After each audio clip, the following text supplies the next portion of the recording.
ಜಿಲ್ಲಾ ಜಂಟಿ ಕಾರ್ಯನಿರ್ದೇಶಕರಾದ ಕೃಷ್ಣಪ್ಪನವರ ಮೇಲಿನ ಆರೋಪ ಸತ್ಯಕ್ಕೆ ದೂರವಾದದ್ದು ಎಂದು ಮಾಜಿ ಜಿಲ್ಲಾ ಪಂಚಾಯತ್ ಸದಸ್ಯರಾದ ಕೊಪ್ಪ ಶಾಂತಪ್ಪರವರು ಅಭಿಪ್ರಾಯ ವ್ಯಕ್ತಪಡಿಸಿದರು.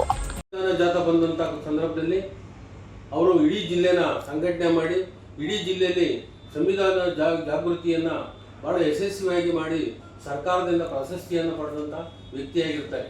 ಜೊತೆಗೆ ಸುಮಾರು 100ರಿಂದ 150 ಕಿಲೋಮೀಟರ್ ಸಂವಿಧಾನ ಜಾಗೃತಿ ಸರಪಳಿಯನ್ನ ತಿಪಟೂರು ನಗರದ ಖಾಸಗಿ ಹೋಟೆಲ್ನಲ್ಲಿ ಪತ್ರಿಕಾಗೋಷ್ಠಿಯನ್ನು ಉದ್ದೇಶಿಸಿ ಮಾತನಾಡಿದ ಅವರು, ಸಮಾಜ ಕಲ್ಯಾಣ ಇಲಾಖೆಗೆ ಜಂಟಿ ನಿರ್ದೇಶಕರಾಗಿ ಬಂದ ದಿನದಿಂದಲೂ ನಾವು ಕೃಷ್ಣಪ್ಪನವರನ್ನ ಕಂಡಿದ್ದೇವೆ.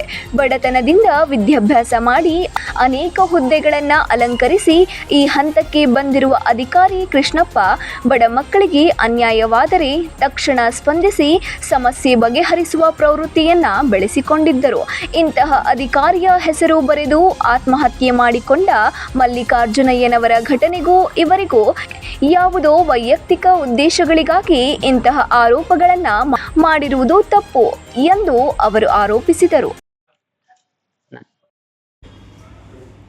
ತುಮಕೂರು ಜಿಲ್ಲೆ ಪಾವಗಡ ತಾಲೂಕಿನಲ್ಲಿ ಸಮಾಜ ಕಲ್ಯಾಣ DSW ಆಗಿರತಕ್ಕಂಥ ಮಲ್ಲಿಕಾರ್ಜುನಯ್ಯನವರು ದಿನಾಂಕ 20ನೇ ತಾರೀಕು ತಮ್ಮ ಕಚೇರಿ ನೇಣು ಬಿಗಿದು ಒಂದು ಸತ್ತೋಗಿರೋ ವಿಚಾರ ತಿಳಿದಿತ್ತು.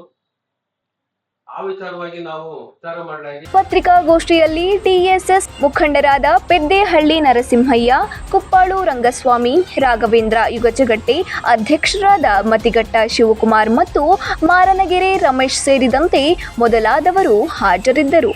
9 ಲೈವ್ ನ್ಯೂಸ್ ತಿಪಟೂರು.